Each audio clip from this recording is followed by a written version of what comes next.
যে কোটার বিরুদ্ধে সরকার অবস্থান নিয়েছে, কারণ এই সরকারই তো কোটার ভিত্তিতে জনগণের উপরে চেপে বসে আছে। একটা পার্শ্ববর্তী রাষ্ট্রের কোটার ভিত্তিতে তারা আমাদের উপরে শাসন করছে। জনগণের ভোটের সরকার না, এটা কিসের সরকার?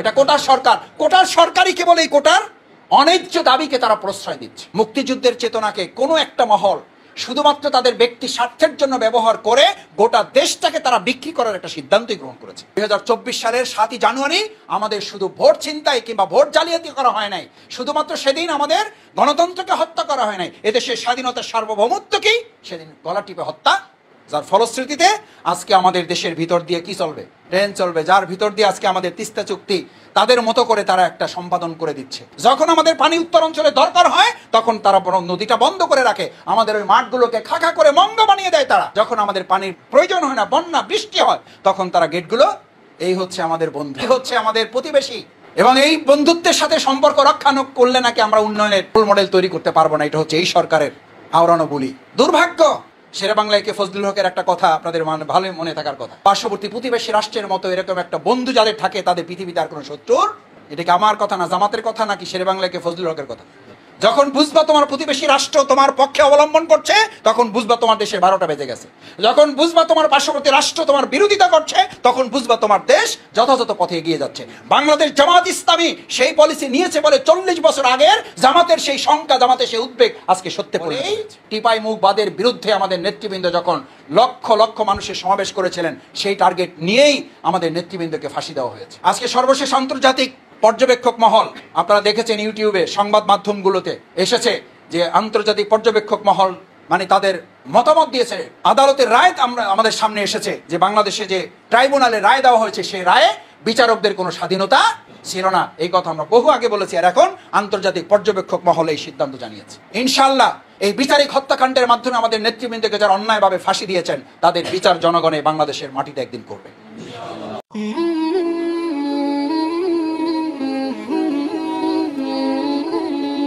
আসসালামু আলাইকুম রহমতুল্লাহ। সুপ্রিয় দর্শক, বাংলাদেশ জামাতে ইসলামের ঢাকা মহানগরের দক্ষিণের খিলগাঁও পূর্ব থানার উদ্যোগে রোকন সম্মেলন অনুষ্ঠিত হয়েছে। তো সেখানে প্রধান অতিথি হিসেবে উপস্থিত ছিলেন বাংলাদেশ জামাতে ইসলামের কর্মপরিষদের সদস্য ও ঢাকা মহানগরের দক্ষিণের সেক্রেটারি ডক্টর শফিউল ইসলাম মাসুদ ভাই। তো তিনি সেখানে অসাধারণ একটা বক্তব্য দিয়েছেন। দাওয়াতি কার্যক্রম এবং ইমান আখলাক এসব বিষয় নিয়ে কথা বলেছেন এবং রাজনৈতিক বিষয় নিয়ে কিছু অসাধারণ বক্তব্য দিয়েছেন। বাংলাদেশ জামাতে ইসলামের শীর্ষ নেতৃবৃন্দকে কেন ফাঁসি দেওয়া হলো, কী কারণে ফাঁসি দেওয়া হয়েছে এ বিষয় নিয়ে কথা বলেছেন এবং এখন যে কোটা আন্দোলন চলতেছে এটা নিয়েও কথা বলেছেন। এবং তিনি বলেছেন যে এই সরকার পার্শ্ববর্তী দেশের কোটায় চলতেছে, কোটার সরকার এই সরকার। 2024 সালের 7 জানুয়ারি যে নির্বাচনটা হয়েছে এটা একটা ভুয়া নির্বাচন হয়েছে। সকল দল মত নির্বিশেষে সবাই একত্রিত হয়ে কঠোর আন্দোলন করে আবারও নতুন করে নির্বাচন না করলে এই জাতির ভাগ্যে কী আছে আল্লাহ ভালো জানে। তো দর্শক, সব মিলে আজকের এই ভিডিওটা খুবই গুরুত্বপূর্ণ ভিডিও। আপনাদের প্রতি অনুরোধ হলো আপনারা মাসুদ ভাইয়ের পুরো ভিডিওটা দেখবেন। তো দর্শক, বেশি দেরি না করে চলুন আমরা ডক্টর শফিউল ইসলাম মাসুদ ভাইয়ের ভিডিওটা দেখে আসি। উপস্থিত আজকের এই প্রোগ্রামের সম্মানিত ডেলিগেট, আমাদের প্রাণপ্রিয় এবং সম্মানিত বাছাইকৃত অগ্রসর কর্মী ভাইয়েরা, ভালো আছেন আপনারা সবাই? আলহামদুলিল্লাহ। আমরা আমাদের এই প্রিয় সংগঠন বাংলাদেশ জামাত ইসলামী এই কাফেলায় সম্পৃক্ত হয়েছি মূলত 3টি কারণ। কয়টি কারণ একটু বলেন? 3টি কারণ। নাম্বার 1 হচ্ছে আমরা এই সংগঠনে সম্পৃক্ত হয়েছি আল্লাহ তাআলার সন্তুষ্টি অর্জন হচ্ছে আমাদের মূল লক্ষ্য। কার সন্তুষ্টি? আল্লাহর সন্তুষ্টি। আল্লাহর সন্তুষ্টি অর্জন করতে পারলেই কেবল আপনি আপনার ছেলের সন্তুষ্টি অর্জন করতে পারবেন। এটা দুনিয়ার কথা বলতেছি। আল্লাহর সন্তুষ্টি অর্জন করতে পারলেই কেবল আপনি আপনার স্ত্রীর সন্তুষ্টি অর্জন করতে পারবেন। আল্লাহর সন্তুষ্টি অর্জন করা ছাড়া দুনিয়ায় আপনার ফ্ল্যাট, গাড়ি, বাড়ি, প্লট, ডেজিগনেশন, স্ট্যাটাস, মর্যাদা সব হবে, কিন্তু শুধু সন্তুষ্টি আপনি অর্জন করতে পারবেন না। কারণ সন্তুষ্টিটা নির্ধারিত হয় কার পক্ষ থেকে? আল্লাহর পক্ষ থেকে। সেই জন্য আজকে এখানে যারা আমরা আছি, ইসলামী আন্দোলন হচ্ছে আল্লাহ তাআলার সন্তুষ্টির একটি বড় মাধ্যম। এই কাজ যারা করবে, ইন্নাল্লাযীনা আমানু ওয়াল্লাযীনা হাজারু ওয়া জাহাদু ফি সাবিলিল্লাহ, এই কাজ যারা করবে তাদেরকে বলা হয়েছে যে আল্লাহ তাআলার পক্ষ থেকে বিরহমাতিহি, তাদের জন্য রহমত, দারাজাতিন মিন ইনদাল্লাহ, আল্লাহর কাছে তাদের অনেক সম্মান এবং মর্যাদা নির্ধারিত করা আছে। শুধু তাই বলা হয় নাই, এর সাথে এটাও বলা হয়েছে যে অতঃপর যারা এই ইসলামী আন্দোলনে সামিল হলো, আল্লাহর দিন কায়েমের কাজে সম্পৃক্ত হলো, তারপর যারা এখানে বায়াত গ্রহণ করলো, শপথ গ্রহণ করলো বা শপথ গ্রহণ করবে, তাদেরকে ফাবাশশির হুম, তাদেরকে কি দাও? সুসংবাদ দাও, তাদের জন্য সুসংবাদ। অতঃপর তারা যেন সুসংবাদে গ্রহণ করে এবং সুসংবাদের অধিকারী হয়। তাহলে আল্লাহ তাআলার পক্ষ থেকে কেউ সুসংবাদ পাওয়া মানেই হচ্ছে তিনি আল্লাহর সন্তুষ্টির একজন গোলাম বা তার বান্দা হিসেবে তিনি চিহ্নিত। যে কথা সূরা ফজরের ২৭ নম্বর আয়াতে বলা হয়েছে, ইয়া আইয়াতুহান নাফসুল মুতমাইন্নাহ, সে সন্তুষ্ট চিত্তের অধিকারী হবে। তার বৈশিষ্ট্য কি? ফাদখুলি ফি ইবাদি, সে কার গোলাম হবে? ভালো করে বলেন। না টাকার, না সম্মানের, না মর্যাদার, না ফ্ল্যাট প্লট চাকরির, না ব্যবসার, না স্ত্রী সন্তানের ভালোবাসার। আমরা আজকে থেকে গোলাম কার? আল্লাহর গোলাম হলে আপনার জন্য আল্লাহর সন্তুষ্টিটা বরাদ্দ, আর সেই সন্তুষ্টির জন্যই আমরা তার গোলামি করতে চাই, আর তার গোলামি করার জন্যই বাংলাদেশ জামাত ইসলামীতে আমরা সম্পৃক্ত হয়েছি, আলহামদুলিল্লাহ। এখন সম্পৃক্ত হয়ে আপনি ইয়া আইয়াতুহান নাফসুল মুতমাইন্নাহ, এই তার সন্তুষ্ট চিত্তের অধিকারী হতে পারার বৈশিষ্ট্য কি বলা হয়েছে? ফাদখুলি ফি ইবাদি, সে আল্লাহর গোলাম হবে। আর আল্লাহর গোলাম হলে আল্লাহর সন্তুষ্টি যদি সে নির্ধারিত করতে পারে, অদখুলি জান্নাতি, সুবহানাল্লাহ, সে শুধু আল্লাহর গোলামই হবে না, আল্লাহর সন্তুষ্টির অধিকারী হওয়া মানে সে কোথায় যাবে? পারা যাবে ইনশাআল্লাহ। এটা হলো ১ নম্বর কথা, যে আমরা কার সন্তুষ্টির জন্য এই কাফেলা এসেছি। এখন যদি সন্তুষ্টি অর্জন করতে এই কাজ করতে করতে করতে করতে যদি এই সমাজে আমরা কোনোদিন জামাত ইসলামী ক্ষমতায় গিয়েছে অথবা ইসলাম বিজয় হয়েছে, এটা যদি আমরা দেখে যেতেও না পারি, তাতে কি আমাদের লাভ না লস? মানে আমাদের লসের কিছু নাই, কারণ আমাদের মূল টার্গেট যেটা, সেই টার্গেট যদি অর্জিত হয় আর চূড়ান্তভাবে যদি আমরা আল্লাহর সন্তুষ্টির মাধ্যমে জান্নাত লাভ করতে পারি, তাহলে আমরা সফল এবং আমরা চূড়ান্তভাবে বিজয়ী। আল্লাহ তাআলা আমাদের কবুল করুন। এটা হলো ১ নম্বর কথা। ২ নম্বর হলো, আল্লাহ তাআলা আপনাকে পৃথিবীতে পাঠিয়েছেন ইবাদতের জন্য এবং একই সাথে পরীক্ষার জন্য। ছাত্রদের দায়িত্ব দুইটা, একটা হলো পড়ালেখাও করবে, আবার পরীক্ষাটাকে ধরেন ইবাদত হিসাবে, মানে পড়ালেখাটাকে ধরেন ইবাদত হিসাবে, আর পরীক্ষা কেন্দ্রে যাওয়াটাকে ধরেন পরীক্ষা হিসাবে। এখন কোনো ছাত্র যদি বলে যে আমি শুধু পড়াশোনা করব, টিউশনি করব, কোচিং করব, স্কুলে যাব নিয়মিত, কিন্তু পরীক্ষার সময় আমি হলে যাব না, কারণ পরীক্ষাকে আমি কি পাই? ভয় পাই। ছাত্র পাস না ফেল? আরে ভাই, ফেল হবে কেন? ফেল করতে তো পরীক্ষায় অংশগ্রহণ করা লাগে। ফেল দেখাইতে হইলেও পরীক্ষায় কি করা লাগে? অংশগ্রহণ করা লাগে। আর যদি পরীক্ষাকে অংশগ্রহণই না করে, তাহলে সামনে লেখা থাকে উইথ হেল্ড, মানে এটা কি আছে? স্থগিত আছে। এ তো অংশগ্রহণই করে নাই, অংশগ্রহণ করছে 33 পায় নাই, সেটা হলো এক ধরনের কথা। তারটা কি দেখানো হয়? ফেল দেখানো। আর যদি কেউ অংশগ্রহণই না করে, তাহলে স্থগিত, মানে তার ইমানটাই স্থগিত, তার ছাত্রত্বই বাতিল। এখন আমরা যারা দুনিয়াতে এখন আসি, আমাদেরকে আল্লাহ দুটো উদ্দেশ্য, আল্লাহ দিয়ে খলাকাল মাউতা ওয়াল হায়াতা লিয়াবলুয়াকুম, হইতেও পারে পরীক্ষা, নাও হইতে পারে। এটার অর্থ কি এইটা? লিয়াবলুয়াকুমের অর্থ কি এইটা? লিয়াবলুয়াকুমের অর্থ হইল অবশ্যই তোমাদের পরীক্ষার জন্যই আমি পৃথিবীতে পাঠিয়েছি। এর মধ্য থেকে আহসানু আমাল, আমি দেখতে চাই তোমরা কেউ ভালোভাবে কাজ করো। সূরা বাকারা তো আরো পরিষ্কার করা হয়েছে, ওয়ালা নাবলু ওয়ান্নাকুম বিশাইইম মিনাল খাউফ, তোমাদের প্রথম পরীক্ষাটাই হবে কি দিয়ে? এই প্রশ্ন কমন পড়ছে না পড়ে নাই? আল্লাহ তাআলা যে প্রশ্নপত্র এখন থেকে 1400 বছর আগে তৈরি করে দিয়ে দিছে, আমাদের প্রশ্নপত্র ফাঁস করে দিয়েছেন। এই জন্য ফাঁস করে দিয়েছেন যাতে কোনো ছাত্র এরপরও যদি কোনো কপাল পরা বদনসিব দুর্ভাগা ফেল করে, তো ওই দোষ কি ওই শিক্ষা প্রতিষ্ঠান, ওই শিক্ষকের না ছাত্রের? ওই দোষ কি শিক্ষকের, স্কুলের না ছাত্রের? আল্লাহ তাআলা 1400 বছর আগে আমাদের পাশ করানোর উদ্দেশ্যে দয়া করে তিনি যে রহমান, তিনি যে রহিম, এটার অংশ হিসেবে আমাদের কোরআনে প্রশ্নপত্র কি করে দিয়েছেন? ওয়ালা নাবলুওয়ান্নাকুম বিশাইইম মিনাল খাউফ, আমাদেরকে পরীক্ষা করা হবে এবং প্রশ্ন কি কি তাও বলে দেওয়া হয়েছে। এবং সেই প্রশ্ন আমরা দেখতেছি যে কমনও পড়ছে। এরপরও যদি আমরা কেউ ফেল করি, এর চেয়ে বদনসিব আর কেউ হতে পারে না। তাহলে আমাদেরকে একই সাথে ইবাদতের জন্য এবং কিসের জন্য? পরীক্ষার জন্য। তার মানে হলো কেউ শুধু ছাত্র হিসেবে পড়াশোনা করলো কিন্তু পরীক্ষা দিল না, সে যেমন ব্যর্থ। কোনো আল্লাহর বান্দা ইবাদত করলো, পরীক্ষায় অংশগ্রহণ করলো না, অথবা এমন ইবাদত করলো তার সামনে পরীক্ষায় আসলো না, তাহলে বুঝতে হবে কোনো ছাত্র পড়াশোনা করতেছে।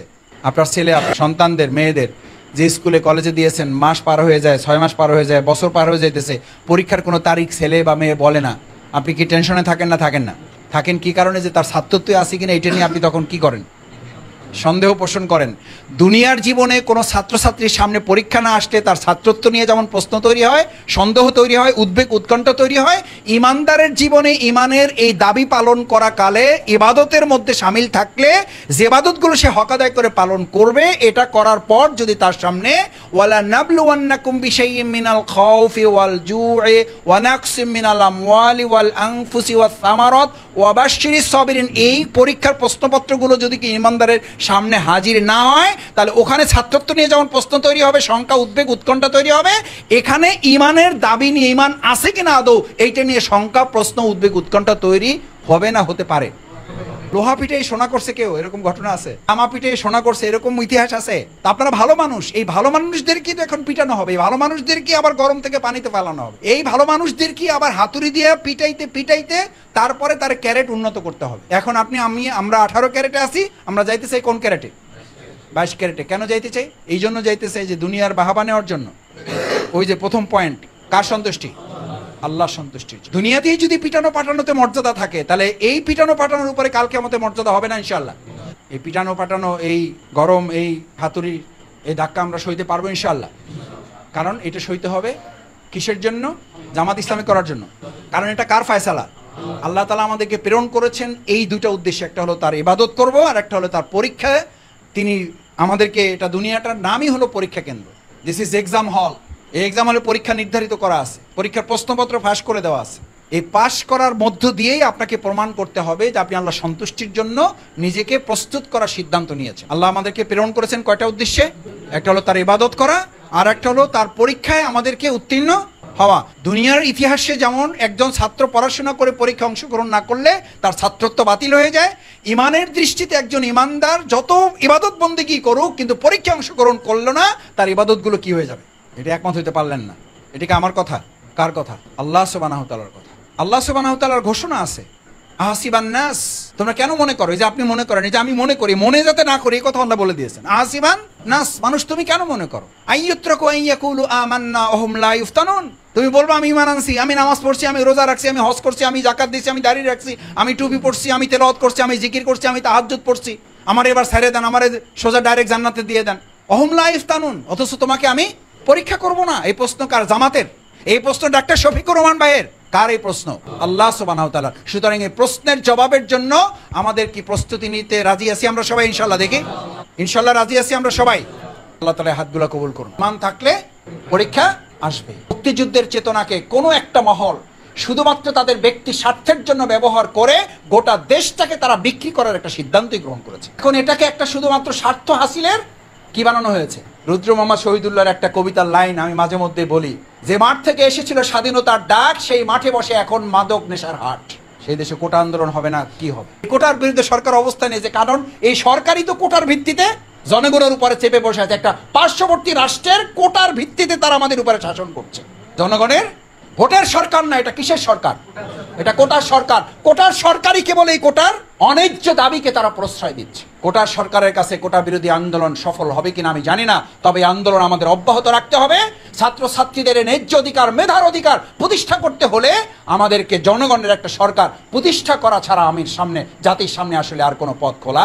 যেদিন ভোটের অধিকার হরণ হয়েছে, সেদিন এই বাংলাদেশের মানুষের স্বাধীনতা, সার্বভৌমত্বের অধিকারকে ছিনতাই করা হয়েছে। 2024 সালের 7ই জানুয়ারি আমাদের শুধু ভোট ছিনতাই কিংবা ভোট জালিয়াতি করা হয় নাই, শুধুমাত্র সেদিন আমাদের গণতন্ত্রকে হত্যা করা হয় নাই, এদেশের স্বাধীনতার সার্বভৌমত্বকেই সেদিন গলা টিপে হত্যা, যার ফলশ্রুতিতে আজকে আমাদের দেশের ভিতর দিয়ে কি চলবে? ট্রেন চলবে, যার ভিতর দিয়ে আজকে আমাদের তিস্তা চুক্তি তাদের মতো করে তারা একটা সম্পাদন করে দিচ্ছে। যখন আমাদের পানি উত্তর অঞ্চলে দরকার হয়, তখন তারা বরং নদীটা বন্ধ করে রাখে, আমাদের ওই মাঠগুলোকে খাখা করে মঙ্গ বানিয়ে দেয় তারা। যখন আমাদের পানির প্রয়োজন হয় না, বন্যা বৃষ্টি হয়, তখন তারা গেটগুলো, এই হচ্ছে আমাদের বন্ধু, এই হচ্ছে আমাদের প্রতিবেশী, এবং এই বন্ধুত্বের সাথে সম্পর্ক রক্ষা করলে নাকি আমরা উন্নয়নের রোল মডেল তৈরি করতে পারবো না। এটা হচ্ছে এই সরকারের আওড়ানো বুলি। দুর্ভাগ্য। শেরেবাংলায় কে ফজলুল হকের একটা কথা আপনাদের ভালো মনে থাকার কথা, পার্শ্ববর্তী প্রতিবেশী রাষ্ট্রের মতো এরকম একটা বন্ধু যাদের থাকে, তাদের পৃথিবীতে আর কোনো শত্রুর। এটা কি আমার কথা না, জামাতের কথা, নাকি শেরেবাংলায় কে ফজলুল হকের কথা? যখন বুঝবা তোমার প্রতিবেশী রাষ্ট্র তোমার পক্ষে অবলম্বন করছে, তখন বুঝবা তোমার দেশে 12টা বেজে গেছে। যখন বুঝবা তোমার পার্শ্ববর্তী রাষ্ট্র তোমার বিরোধিতা করছে, তখন বুঝবা তোমার দেশ যথাযথ পথে এগিয়ে যাচ্ছে। বাংলাদেশ জামাত ইসলামী সেই পলিসি নিয়েছে বলে 40 বছর আগের জামাতের সেই শঙ্কা, জামাতের সেই উদ্বেগ আজকে সত্যে পরিণত হয়েছে। যে শঙ্কা জামাত উদ্বেগ প্রকাশ করেছিল, সেই কথা এখন প্রতি লাইনে লাইনে না, অক্ষরে অক্ষরে, দাড়ি কমা সেমিকলন অনুযায়ী সেগুলো এখন সত্যে।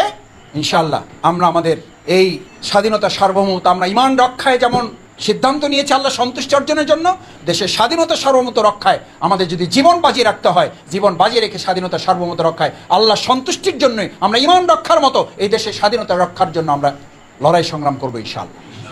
এই স্বাধীনতার সংগ্রামে অকুতোভয় সৈনিক হিসাবে ভূমিকা পালন করেছিলেন বলেই টিপাই মুখবাদের বিরুদ্ধে আমাদের নেতৃবৃন্দ যখন লক্ষ লক্ষ মানুষের সমাবেশ করেছিলেন, সেই টার্গেট নিয়েই আমাদের নেতৃবৃন্দকে ফাঁসি দেওয়া হয়েছে। আজকে সর্বশেষ আন্তর্জাতিক পর্যবেক্ষক মহল, আপনারা দেখেছেন ইউটিউবে সংবাদ মাধ্যমগুলোতে এসেছে যে আন্তর্জাতিক পর্যবেক্ষক মহল মানে তাদের মতামত দিয়েছে, আদালতের রায় আমাদের সামনে এসেছে যে বাংলাদেশে যে ট্রাইব্যুনালে রায় দেওয়া হয়েছে সেই রায়ে বিচারকদের কোনো স্বাধীনতা ছিল না। এই কথা আমরা বহু আগে বলেছি, আর এখন আন্তর্জাতিক পর্যবেক্ষক মহল এই সিদ্ধান্ত জানিয়েছে। ইনশাআল্লাহ এই বিচারিক হত্যাকাণ্ডের মাধ্যমে আমাদের নেতৃবৃন্দকে যারা অন্যায়ভাবে ফাঁসি দিয়েছেন তাদের বিচার জনগণে বাংলাদেশের মাটিতে একদিন করবে।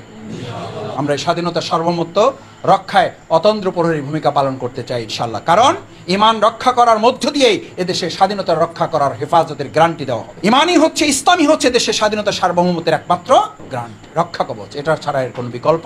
তাহলে ইবাদত এবং পরীক্ষার জন্য আমরা প্রস্তুত আছি ইনশাআল্লাহ। এটা যদি করতে পারেন তাহলে পরীক্ষার 1 নম্বর বলে আমরা পরীক্ষা দিতে প্রস্তুত আছি। 2 নম্বর কি বলেছি? সিলেবাস, ইনশাআল্লাহ সিলেবাস কমপ্লিট করবেন। 3 নম্বর হলো আপনি যে পরীক্ষার জন্য প্রস্তুতি নিয়েছেন এটা বোঝার জন্য, আপনি নিজে রোকন হতে চান, আপনি নিজে রোকন হবেন, তাহলে আপনি কর্মী থেকে রোকন হবেন, তাহলে একজন কর্মী ঘাটতি হবে না? তাহলে আপনার কাজ হচ্ছে আপনি টার্গেট করবেন জান্নাত, জান্নাতের টার্গেটই আপনি একজন কর্মী টার্গেট করবেন, জান্নাতের টার্গেটই আপনি একজন সদস্য প্রার্থী হওয়ার পর আপনি একজন সদস্য প্রার্থী টার্গেট, আপনি কর্মী টার্গেট করবেন না। টার্গেট করবেন কি? জান্নাত। ওই জান্নাতে যাওয়ার জন্যই আপনি কর্মী টার্গেট, কারণ আপনি মৃত্যুবরণ করবেন। ভালো করে বুঝেন ভাইয়েরা, কর্মী বাড়ানো শুধু জামাতের একজন কাজ না, শুধু একজন রোকন বাড়ানো আপনার শুধু একজন রোকন বৃদ্ধির জন্য এই কাজ নয়, একটা ইউনিট বাড়ানো শুধু একটা ইউনিট বাড়ানোর জন্য এই কাজ নয়। এই কাজটা এই জন্য যে এই কাজের মধ্য দিয়ে আপনি জান্নাত টার্গেট করবেন। আপনি কর্মী টার্গেট করার মধ্যে দিয়ে কি টার্গেট করবেন বলেন? কেন? আপনার বয়স সীমিত, 40 বছর, 50 বছর, 60 বছর, 70 বছর, 80 বছর যদি বেঁচেও থাকেন, সবগুলো ইবাদত যথাযথভাবে করা সম্ভব হয়ে ওঠে না। তার মানে আপনি একটা সীমিত সময়ের জন্য ইবাদত করতে পারবেন। কিন্তু আপনি যদি 50 জন লোক এমন তৈরি করতে পারেন যে 50 জন লোক আরো 100 জন লোক তৈরি করবে, সেই 100 জন লোক আরো 100 জন লোক তৈরি করবে, সেই 100 জন লোক আরো 1000 লোক তৈরি করবে, সেই 1000 লোক আরো 20,000 লোক তৈরি করবে, তাহলে আপনি মরে যাবেন, কিন্তু কিয়ামত পর্যন্ত এই লোকগুলোর কাজ সাদাকায়ে জারিয়া হিসেবে আপনার আমলনামায় যুক্ত হতে থাকবে। সুবহানাল্লাহ। দেখি ইনশাআল্লাহ কে কে রাজি আছেন এটা? ইনশাআল্লাহ। আল্লাহ আপনি হাতগুলো আমাদের কবুল করেন। এই টার্গেট কিসের জন্য? জান্নাতের টার্গেটের জন্য। কারণ আপনি 30, 60, 70 বছর আপনি মারা যাবেন, কিন্তু এই লোকগুলো তৈরি করে গেলে কিয়ামত পর্যন্ত আপনার আমলনামায় সওয়াব যুক্ত হবে না? হবে না ভাই? নেকি যুক্ত হবে না? হবে না? তাহলে আমাদের আমলনামা দরকার নাই, এই সওয়াব আমাদের লাগবে না, এই সাদকায়ে জারিয়া আমাদের দরকার নাই। তাহলে আমাদের টার্গেট নেওয়া হবে ইনশাআল্লাহ, টার্গেট বাস্তবায়ন হবে ইনশাআল্লাহ। সিদ্ধান্তটা আগে আপনাকে নিতে হবে যে আমি এরকম সিদ্ধান্ত নিয়েছেন। আমি এটা বলি এই জন্য, সিদ্ধান্ত নিয়েছেন আব্দুল্লাহ জুল বাজেদাইন রাদিয়াল্লাহু তাআলা যে তিনি কি হবেন? শহীদ হবেন, যুদ্ধ করবেন এবং বিনা হিসেবে তিনি জান্নাতে যাবেন। সিদ্ধান্ত নিয়েছেন, আল্লাহ তাআলা ওই সিদ্ধান্তের হাতকে কবুল করেছেন। সুবহানাল্লাহ। শাহাদাতের মর্যাদা দিয়েছেন। কোনো যুদ্ধ তার ভাগে আসে নাই, তার নসিবে আর জুটে নাই, ওই অবস্থাতে তিনি ইন্তেকাল করেছেন। কোনো যুদ্ধ করেন নাই, যুদ্ধের মাঠে যাইতে পারেন নাই, ইন্তেকাল করেছেন। রাসূল সাল্লাল্লাহু আলাইহি ওয়াসাল্লাম তার জানাজায় ইমামতি করেছেন। সুবহানাল্লাহ। তার কবর কফিন নামানোর জন্য রাসূল সাল্লাল্লাহু আলাইহি ওয়াসাল্লাম কবরে নেমেছেন। আবু বকর ওমরের মতো সাহাবীদেরকে উঠে আসতে বলেছেন। কবরে কফিন নামাতে গিয়ে বলেছেন, আদাবান ইলা আখাকুমা, তোমার এই ভাইয়ের কফিন নামানোর ক্ষেত্রে তোমরা অত্যন্ত সতর্ক, আদব যত্নের সাথে নামাও।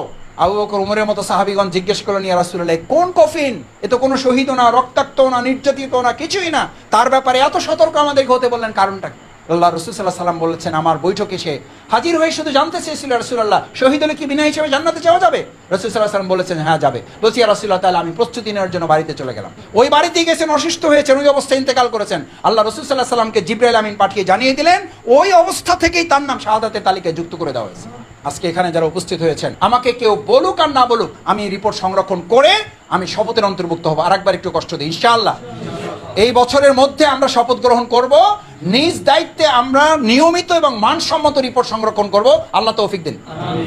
আল্লাহ সুবহানাহু ওয়া তাআলার কাছে এই প্রত্যাশা ব্যক্ত করে, আপনারা এখানে যারা কষ্ট করে এসেছেন, আল্লাহ তাআলা যেন আপনাদের উত্তম জাযা দান করেন এবং আমাদের এই প্রিয় কাফেলাকে তার সন্তুষ্টির কাফেলা হিসেবে কবুল করে দিনের জন্য যেন আমরা এগিয়ে যেতে পারি, আমাদের দেশের স্বাধীনতা সার্বভৌমত্ব রক্ষায় যেন আমরা ভূমিকা পালন করতে পারি। আসসালামু আলাইকুম ওয়া রাহমাতুল্লাহ। সুবহানাকাল্লাহুম্মা ওয়া বিহামদিকা আশহাদু আল্লা ইলাহা ইল্লা আনতা আস্তাগফিরুকা ওয়া আতুবু ইলাইক। আসসালামু আলাইকুম ওয়া রাহমাতুল্লাহ। দর্শক, আপনারা ডক্টর শফিকুল ইসলাম মাসুদ ভাইয়ের ভিডিওটা দেখলেন, তার কথাগুলো আপনাদের কাছে কেমন লেগেছে? যদি ভালো লাগে ভিডিওটা বেশি বেশি করে শেয়ার করবেন। আজকের ভিডিও এই পর্যন্তই। পরবর্তীতে কোনো নতুন ভিডিও নিয়ে আবার আপনাদের সামনে আসবো ইনশাল্লাহ। সে পর্যন্ত সবাই ভালো থাকবেন, সুস্থ থাকবেন। সকলকে ধন্যবাদ। আসসালামু আলাইকুম ওয়া রাহমাতুল্লাহ।